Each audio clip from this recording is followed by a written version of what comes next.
This is Where We Live. I'm John Dankowski. Today on the program, we welcome back Governor Dannel Malloy to take some of your questions at 860-275-7266.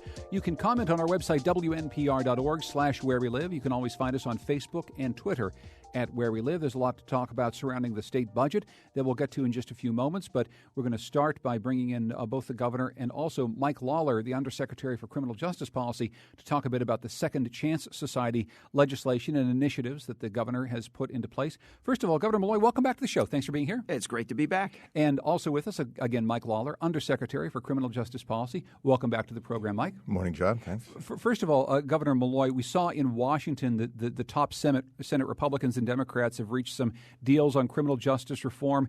It has to do with ending some of the automatic punishments and three strikes rules. It seems as though the pathway that you're on around criminal justice reform is actually a pathway that Washington is on as well in a bipartisan way. Before we get into some specifics, can you just talk about this overall mood in the nation where it seems that Republicans and Democrats are getting together to try to change the way we actually work criminal justice reform? Well, I think there's a recognition now growing in America that sending people to prison, particularly people who have committed nonviolent offenses or very low like D felonies and the like, sending them to prison is the rough equivalent of giving them an advanced degree on how to be a criminal. And the longer you keep them there, the higher the degree goes.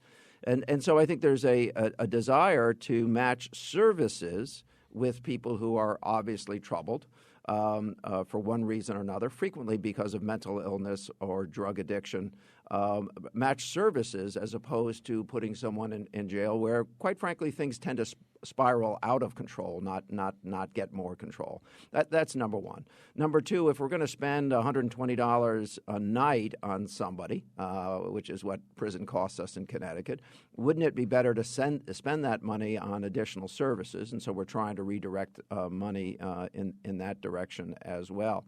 And then I think there's this whole other thing that we're talking about in Connecticut, but they're not talking about in Washington, and that is that once somebody goes to jail, in many ways they become unemployable.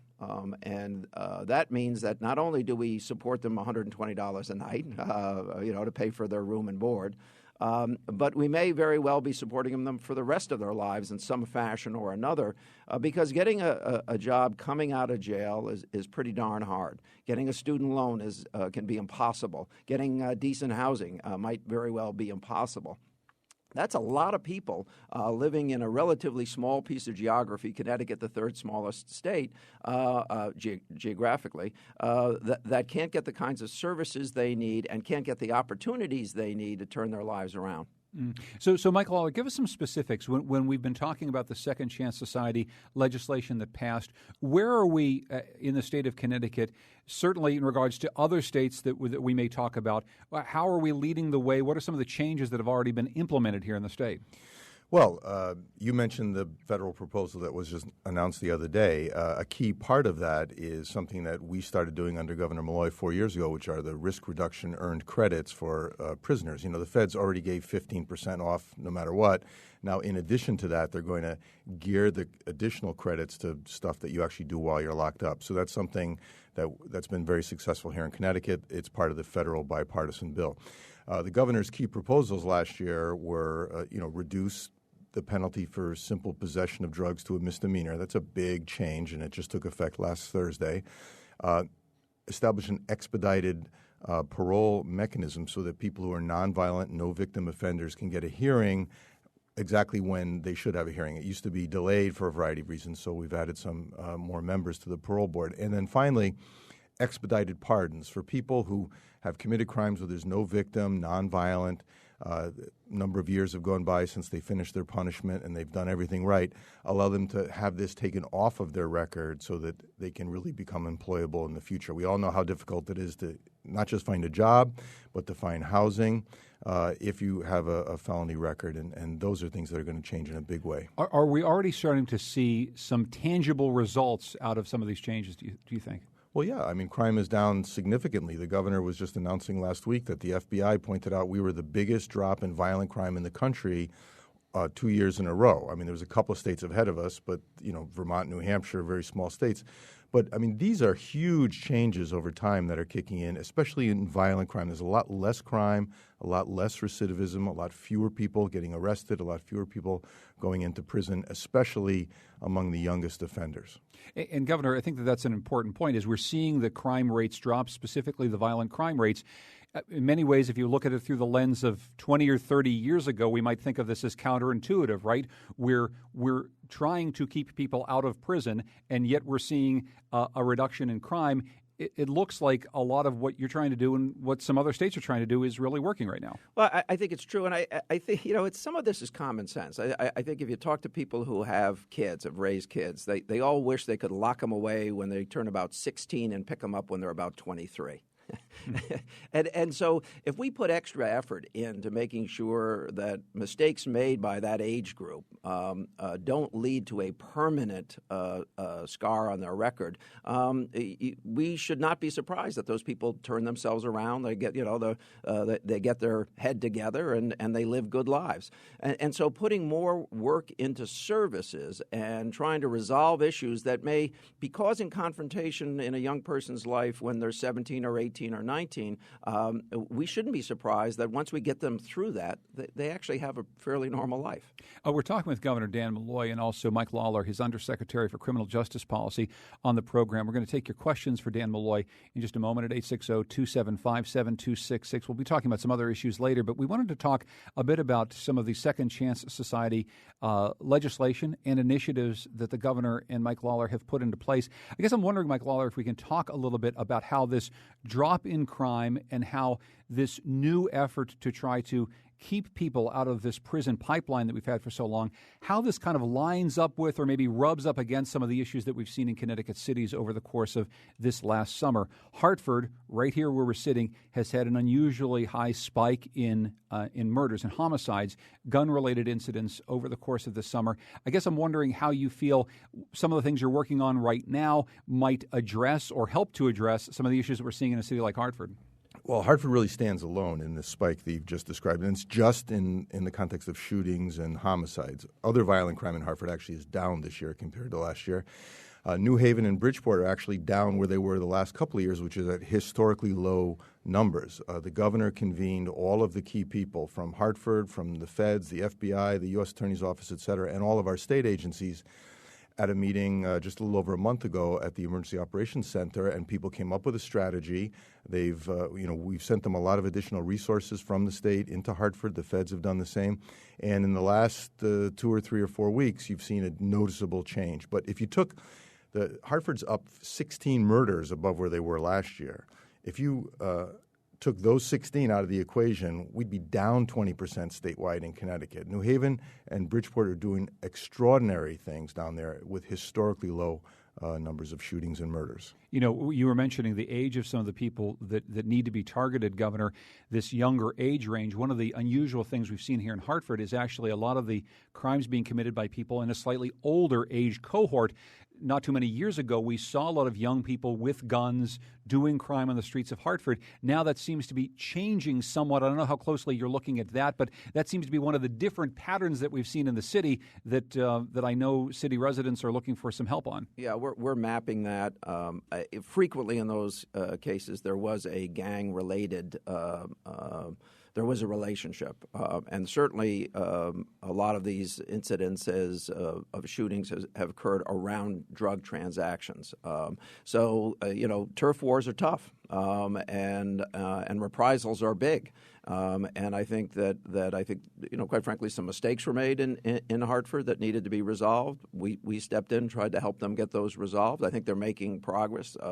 Hopefully, they'll have a year next year more in line with what New Haven and Bridgeport are doing than what Hartford has done over the last year. But I think again, our violent crime in Connecticut, even with relatively poor cities, is about half the national average. And violent crime in Connecticut was stuck at a plateau for a long period of time until relatively recently, where we're seeing these dramatic declines in violent crime as well as other crime. And so, we're actually moving this thing pretty significantly. You're going to have an outlier. Things will happen. As the former governor of Florida has said. But the reality of the circumstances is that we can do better. We are doing better. We are lowering crime. We've seen back-to-back a very significant drop in numbers. The statistic that was talked about a little while ago, if you took all of the states with a population of 1.8 million people or more, we had the largest drop in crime. So small states did a little bit better, but we're a mid-sized state population-wise, and we had the best numbers. We're talking today about the criminal justice reform in the program with Governor Dannel Malloy and Mike Lawler. We got a question here from Jay who says, how did the Raise the Age initiative affect the crime rate? I'm wondering if either one of you want to tackle that. Well, I inherited when I became governor. We had to implement the Raise the Age, and there was a lot of pressure on my administration by municipal governments, police departments, the court, some people in the court system, to roll that back and not institute it. I'm very happy we did. What we're seeing is fewer and fewer young people in prison. Fewer and fewer people actually coming to us for services necessary to keep them out of jail if they've created a disturbance or committed a crime. In fact, I think it's so strong what we're doing in that regard that we really should be looking at extending that potentially to modeling different behaviors or different treatments for 18-year-olds, 19-year-olds, and 20-year-olds, because the dramatic drop in crime and incarceration in that group is really paying very big dividends to the state. Mike Lawler? So the Raise the Age thing is sort of a technical thing. It changes the age of jurisdiction in the juvenile courts from 16 to 18. But beyond that, so many changes have taken place, going right back to even elementary and junior high schools. There's a strong correlation between suspending and expelling children from school and the odds that they end up in prison down the road. This is what people call the school-to-prison pipeline. You've seen big changes in Connecticut in that category. Not in every state, not in every city equally. New Haven, I think, has led the charge there, and that's why you see a lot fewer kids getting suspended in New Haven, a lot fewer kids getting arrested in New Haven, a lot fewer kids, and I mean like under 25, ending up in prison from New Haven, and you see the crime rate dropping. So the number of people being arrested in Hartford, for example, is about double the number in Bridgeport and New Haven. And those cities are essentially the same size. So how you deal with the younger people who are acting out, it has a big impact on whether or not they end up in prison down the road. And part of our Second Chance Society program actually funds the extension of those programs to additional schools and school systems. So we are fully invested in this. We believe it works. I was at the National NAACP meeting at the President's invitation earlier this year. And one of the things, one of the big talking points was this school to prison population. Listen, kids act out. I mean, kids are going to have fights. They're going to create a disturbance. There's a lot of things happening in young people's lives in high school. But we know that if you take a student out or put them in an alternative program that they don't want to be in, or leave them at home for 5 days by themselves, the chances of reoccurring behavior and more serious behavior goes up very significantly. Let's keep them out. Let's keep them in school. Let's keep them behind a desk. Let's get them the services they need. Let's not give them advanced degrees in criminology. A last thing for you, Mike Lawler, just before we need to let you go. What is next in the Second Chance Society initiative? There was some legislation passed during this last session, and I assume that there's probably more to come in the upcoming legislative sessions. What do you see as the next step in all this? Well, the guy who gets to decide that is sitting right here, but he's been very clear with us that there is more to come. There must be more to come. We're focusing on younger offenders, as he just said, focusing on the issue of bail and who's being held pretrial on these very low bail amounts. And generally speaking, and it shouldn't go without saying, that the issue of race in the context of the criminal justice system is a huge thing. And, racial disparities, especially in the suspensions and expulsions from school, these are hard things to tackle. And we've done a lot of changes recently, racial profiling, statistics gathering. We're going to have a report shortly on how many times tasers are used and against whom. These kinds of things help inform the policy decisions the legislature needs to make. So there's a lot more to come. You want to flesh that out a little bit with some details? Yeah, well, in the coming months, I have I'm driving this discussion in my administration. When I got reelected and I announced to my staff that we were going to do two things this year, we were going to get transportation done and we were going to get Second Chance Society done. Everybody in the room, including Mr. Lawler's face, was in a state of shock that I would try to do both of those things. And yet here we are a few months later, having accomplished it. Even during the session, as late as 30 days before the session ended, no one thought we would get Second Chance Society. We ended up getting it on a bipartisan basis. I think it was a lot of discussion, a lot of soul searching, a lot of making folks look at the statistics and understanding the significance of them. And yeah, I think that each and every year we should build on the best practices that we can garner from around the nation and around the world. And I suspect we'll be taking additional steps. Governor Dannel Malloy is on our program today. You can join us with the call at 860-275-7266. I want to thank Mike Lawler, the Undersecretary for Criminal Justice Policy, for stopping by and spending some time with us. Mike, it's always good to see you. Thank you, John. When we come back, we're going to be talking a bit about the state budget. We'll be getting into some other issues that you raise. You can also tweet us at Where We Live.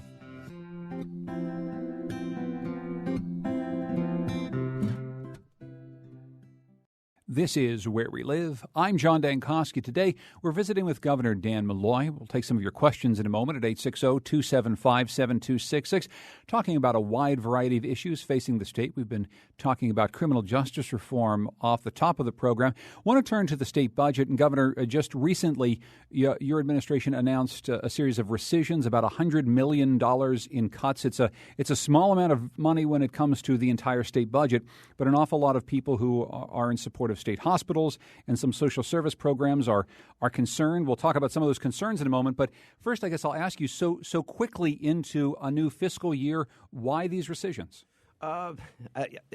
It's the economy, particularly Wall Street. About $3.7 billion of our income is our state income is tied very closely to the financial markets, and the markets are down very substantially. So we run the numbers to similar years of that kind of drop.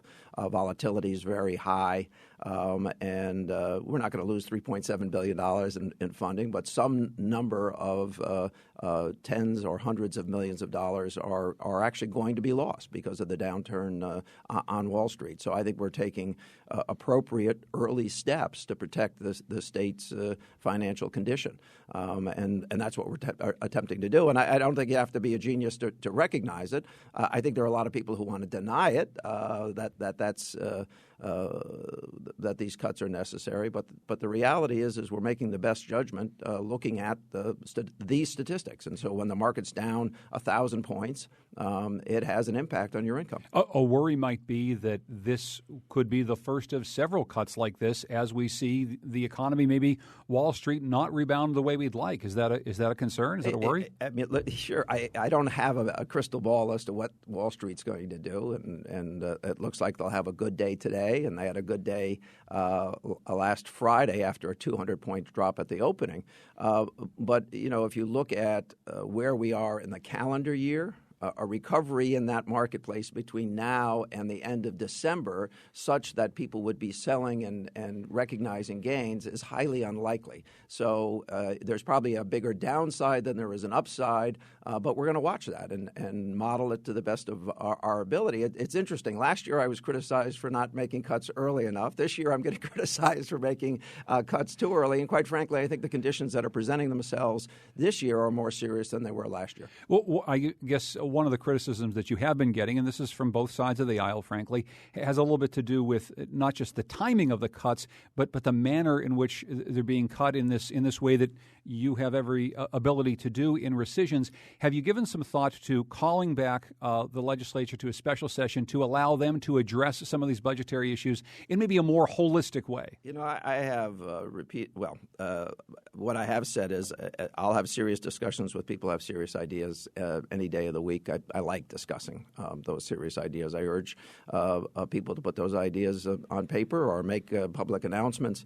On the other hand, if it's about politics, then we got a lot of work to do here, and let's not eat up a lot of time in politics if we're just trying to grandstand. But if there are serious ideas, I'm always open.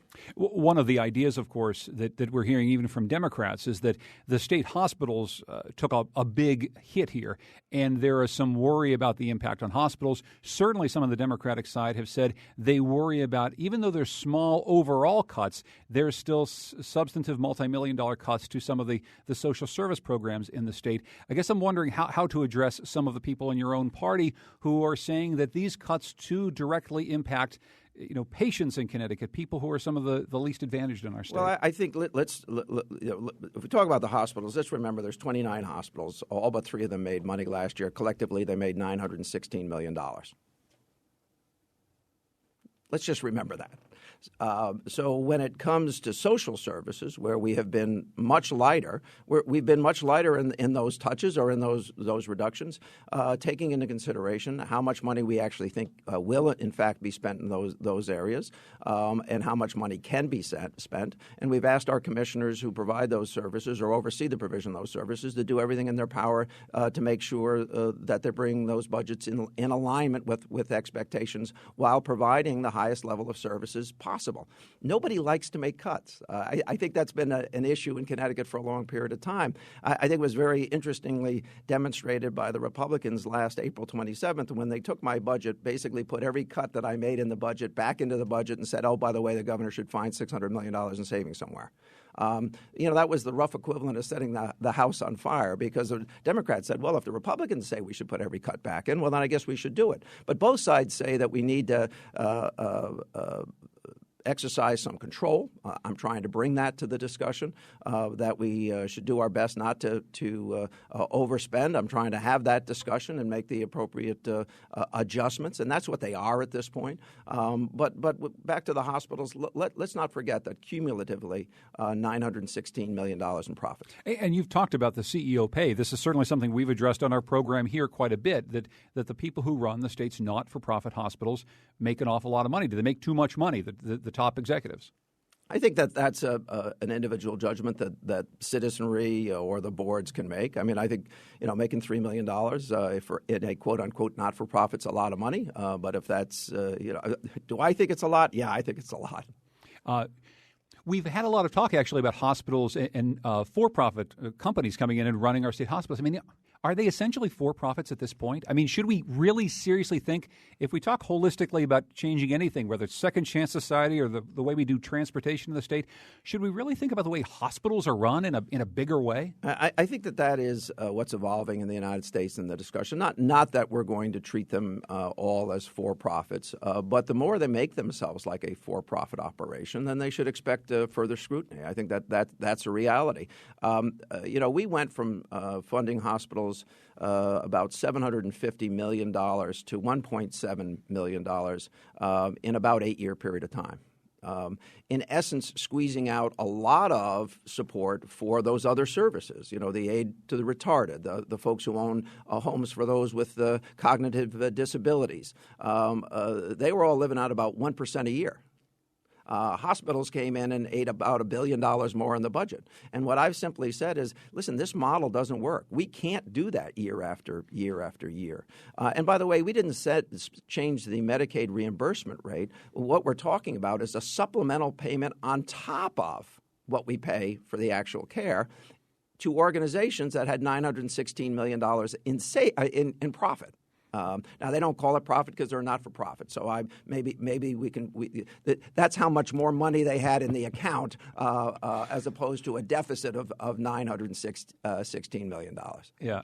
But before we have to take our break, I just want to ask one other thing. One of the top Democrats at the legislature, as a matter of fact, the top Democrat of the Appropriations Committee, Beth Bayh, has said maybe it's time to start talking about state worker concessions again. I mean, whenever Republicans stand up and say, maybe you need to find $600 million more, that's really what they're talking about, right? They're talking about going back to state workers. Well, now you're hearing from some Democrats saying maybe it's time to talk to state workers. What do you think? Listen, we are talking to state workers. Every contract but the state police is up. We are talking. We're starting those. But let me just remind you that in the fiscal 16 budget, out of the executive branch, the total cut was $58.2 million. That was about $10 million in lapses, that is saying, hey, find savings somewhere. That's, lapse, find savings. Then there was a hiring reduction of almost $31 million. There was a general employee lapse on top of the 10 of another $7 million, and an overtime savings lapse of $10.5 million. So you're talking about the executive branch. This is a budget you control. Yes. Okay. Right. Which was cut because, listen, the legislature wanted to spend more money in other places than I did. We came to the table. We agreed to those cuts. But let me put this in perspective.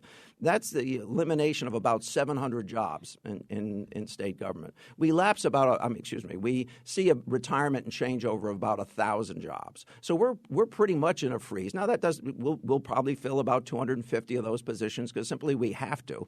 But we're already doing the things that they say we should be doing. And quite frankly, I would say that we're doing them more broadly than some other parts of the state government. In terms of what those negotiations with state workers look like, yes, you're in negotiations. I mean, what do you hope to gain from that? Is there a number in your mind that you have to get to when you ask for some sort of concessions from state workers? Well, what I'm saying is that every contract is up with the state police. We certainly, I think everybody understands that America, the United States, is in a slow growth mode and has been for many years and is likely to continue in that regard. So those things that we may have become accustomed to in the past or that other administrations became accustomed to in the past are obviously up for examination and discussion. I'm not going to negotiate. First of all, I don't negotiate directly, perhaps until very late in the game. We do have some folks who are charged with that. We're not going to do it and I mean this very respectfully, but you can't negotiate contracts on radio stations or in a newspaper. But suffices to say that the suggestions that the legislature wants to make, we're all ears. Governor Malloy joins us today on the program here on WNPR's Where We Live. We're going to take just a break because, Governor, you're not the only one that needs to balance your budget. We need to balance our budget here at WNPR as well, so I'm going to turn it over to some colleagues who will tell you how you can help us do just that right now, Where We Live. Thank you, Governor.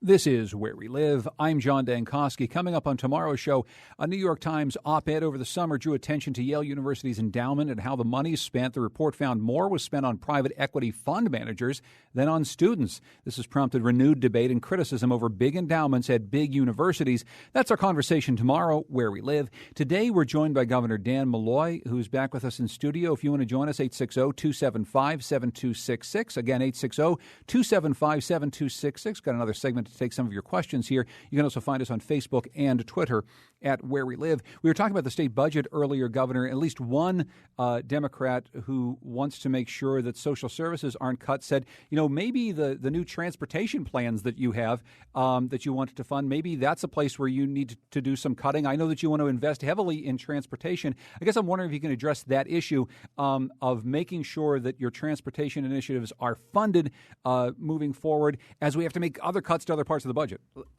There is money to cut in the budget. Let's be honest. I wanted the legislature to cut more money. They wouldn't.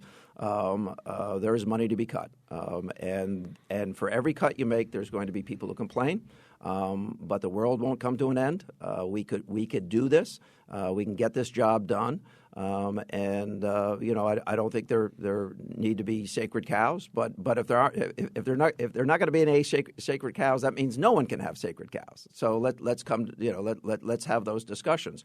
My administration has attempted to have those discussions, really in essence with the whole body of the legislature, Republicans and Democrats. But when the Republicans say put every cut back in and just find $600 million in savings somewhere, they're just moving sand around the top of of a table and expect me to resolve it. A couple of other things that I think are important to remember about Connecticut's economy. The reason we've had slower growth than some other states is we didn't make the investments that other states were making during the time that we should have been making them. We have arguably the worst transportation problem of any state, certainly any state in the region. The catenary, that is the electric system for Metro North to the Connecticut border, that system was replaced by 1995. When I got elected governor, that project would not have been completed until 2022. I think we've cut 4 years off of that timeline. Largely, that project was spread out that long a period of time so that we had enough federal dollars coming to pay for it. We've had these mega projects like the catenary replacement, like all of the work that was done in New Haven. 17, 18-year project probably could have been done in 9 years, spread out over that long period of time because no one would have an honest discussion about how are we going to pay for the infrastructure necessary for Connecticut to grow jobs. I decided when I got reelected I was going to take this issue on because it has festered. The cost of congestion, I'm not talking about accidents. I'm not talking about a tree falling on the highway. The cost of congestion is $4.2 billion a year in lost productivity. $100 million a day is what Connecticut citizenry is being asked to throw away because we didn't make the proper investments for 40 years. I'm trying to get transportation straightened out. Well, let's talk about how to pay for that. I took a summertime trip up to Maine, and along the way, I paid something like $13 in tolls to Massachusetts, to New Hampshire, to Maine. Massachusetts takes in about $325 million in tolls from tolling on the Mass Pike and on the Tobin Bridge. I know that we've asked your Secretary Ben Barnes at the OPM about this in the past. I'm wondering, should we consider a new way of tolling in the state, because the rest of our neighbors in New England and in New York, they do institute tolls. Maybe we're leaving a lot of money to help pay for this and also relieve congestion. It's been proven that if you do congestion pricing on roads, it forces people off the roads. You're able to collect something from the people who are driving, and you're able to keep more people off, thus reducing the need for maintenance, et cetera. What do you think? I think we should have a conversation about how we pay for it, and I'm more than happy to lead that conversation. But this is where we need to start. And let me remind you, we're actually much further along than I thought we would be when I rolled this plan out in January, because we got the legislature to devote 1/2 cent of the sales tax to transportation without raising the sales tax. So that was a gigantic victory for the people of Connecticut. But this is what needs to happen next. The legislature needs to pass a constitutional lockbox. They need to do it soon. It needs to be on the ballot next November, a year from November. To do that, we need to have either two separate votes with a majority, one this year, one next year, or we need to get 60% plus of the legislature to pass that. We need to be able to look the citizens in the face and say, listen, we need to have this broad discussion about how we're going to pay to make up for underinvestment over the last 40 years. But we're going to do it in the context that you can be assured that not $1 that is supposed to go to transportation is going to go to something else. When we do that, we can have this very broad discussion about all kinds of different ways to pay for it. Without that, I don't think we can have that discussion in Connecticut in a meaningful way. Do you think that should be a special session? I mean, to actually get this lockbox, which I know you've been talking about for quite some time, to actually get this instituted so that we can start to collect the revenue around transportation in an honest way, as you say. Yeah, you want to be able to look the voters in the eyes and the citizens in the eyes and say, yeah, we're going to put this money in the right place, whether it's through tolls or anything else. Should we have a special session to do just that? There are lots of ways to get it done. I think what we need to do is have a consensus that we're going to do it before we call anybody in to do anything. And I think that listen, this is great to be on this station. Your listeners need to call their state representatives and state senators, Republicans and Democrats alike. Call the leadership of the committees and say, you owe it to us to look us in the eye and say, if we pay something for transportation, it's not going to be spent someplace else. When we get that done, we can have a meaningful discussion. There is not a consensus to get that done yet. When you have that meaningful discussion, Do you believe that one of the things you may bring to the table as part of your leadership on this issue is the idea of some sort of passive toll collection system? I mean, do you believe in this as a basic notion? Well, listen, 27% of the people use our interstate highway system we know are foreign registered vehicles. So we're not getting revenue from those folks. And every other state up and down 95 from Maine down to Florida is getting some amount of toll. So we are the outlier in that regard. I'm happy to have it on the table. It's not the only way to do it, what I have always said is let's get a lockbox and then let's have a discussion which involves the public. Let's have lots of hearings about what we should do. Let's have people's voices be heard. I'm saying that, but it has to happen in the context of a constitutional assurance that no one's going to take transportation money ever again and spend it any other way.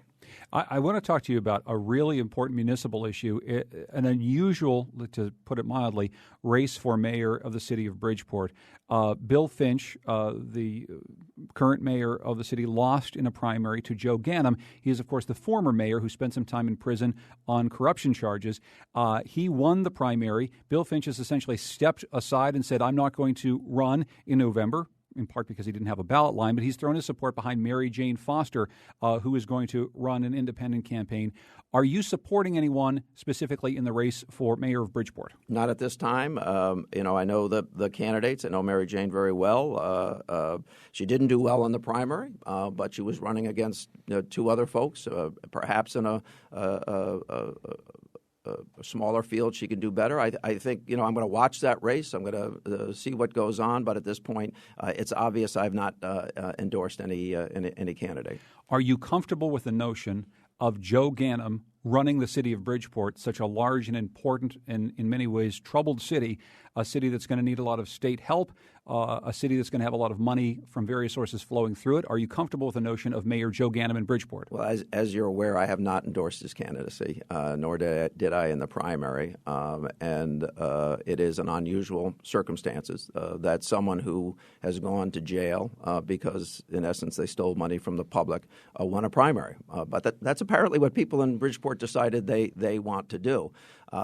Someone who has not had his license to practice law been restored is going to so he can't have that profession, but the profession he can have is one at the ballot box. It's an unusual set of circumstances. I have not made an endorsement as of yet. I'm watching the race, and we'll see what happens. Let's go to Amy, who's calling from Vernon. Hello, Amy. Go ahead. You're on with the governor. Good morning, and good morning, Governor. Thank you for taking this call. I'm Sure. calling you about the the impacts on the Department of Developmental Services of your rescission. Yes. The proposed biennial budget had zeroed out the funding for postgraduate high school day programs. Yes. Some of that funding was restored. Now we're facing this $7.57 million in rescissions, and which I understand includes, once again, cuts to the funding for the postgrad program.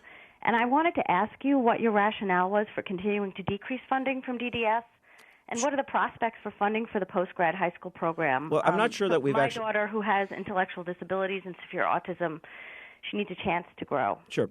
So let me say this, that actually I'm not we'll run the numbers. I'm not sure that we've actually reduced the amount of money in the department, but I'll get back to John on a budget comparison year to year. Under the laws that have been passed with respect to the ability of the executive branch to manage the state's resources, we're not given a lot of leeway. We can only make cuts to certain items, certain line items, and not the vast majority of others. And so when we're confronted with a situation where we know we're going to have less income in that grouping of income, which I described at about $3.7 billion, we know we're going to have some amount of tens or hundreds of millions of dollars less come in there. I'm trying to manage the resources. Having said that, we're working with commissioners, and I believe that we will provide in that department the level of services necessary. I think the commissioner is reinventing that department. I think she's pushing great change. I think you should have her in again and get an update on that. I think what we're going to see in that department is dollars actually go further because she's pushing change, as well as the recovery of dollars that for too many years we didn't receive the reimbursement that perhaps we should have from the federal government for. You, speaking of another important State Department, we haven't spoken to you since a few reports and a series of videos came out from the state's juvenile detention facilities, reports about restraints and seclusions, some fairly disturbing videos we ran on our website, WNPR.org, and you saw in various newspapers.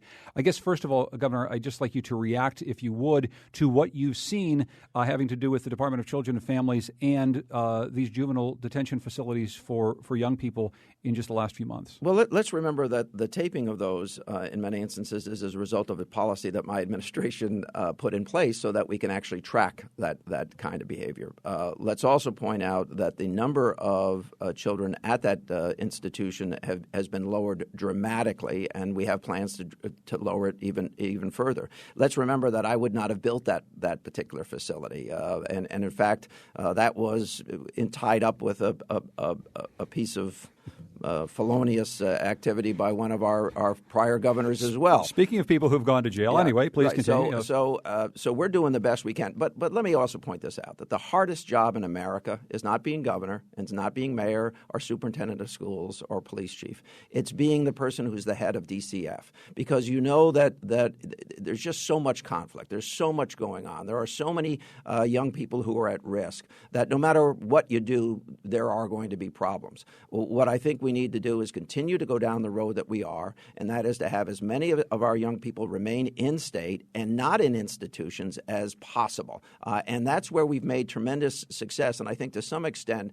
some of the story of the failures or the lack of change in some areas overwhelms how much this department has already changed and how much good work is going on. I would not have built that facility. It should have the lowest number of people possible. Having said all of that, there are some number of people of any age who are truly dangerous, and danger to themselves and danger to others. And finding the most compassionate way to deal with those folks and getting them as much help as possible and keeping both the caregiver and the care receiver safe is always a hard question. We just have 30 seconds left. I'll ask you to give me an update on where we are with talks with GE about keeping their headquarters here in the state. Well, let me just say one thing. I think earlier today I used the word aid to retarded. We don't use that. That's an old agency name, so I want to it's disability, so I want to say that. Listen, GE is going to decide where it wants to be. The number one choice, the deciding factor in where a company remains is where does the chief executive want to live or work. And we have said that we can meet any needs and match any offer and tax at similar rates corporately as any other state. But I can't change where somebody wants to live or work, and so we'll see how it plays itself out. Governor Malloy, always good to see you. Thank you so much for joining us here on Where We Live. Thank you. We're going to go now to some colleagues to find out a little bit more about how you can become a member of WNPR and support programs just like Where We Live. Thanks to our producers, and thanks to you for listening.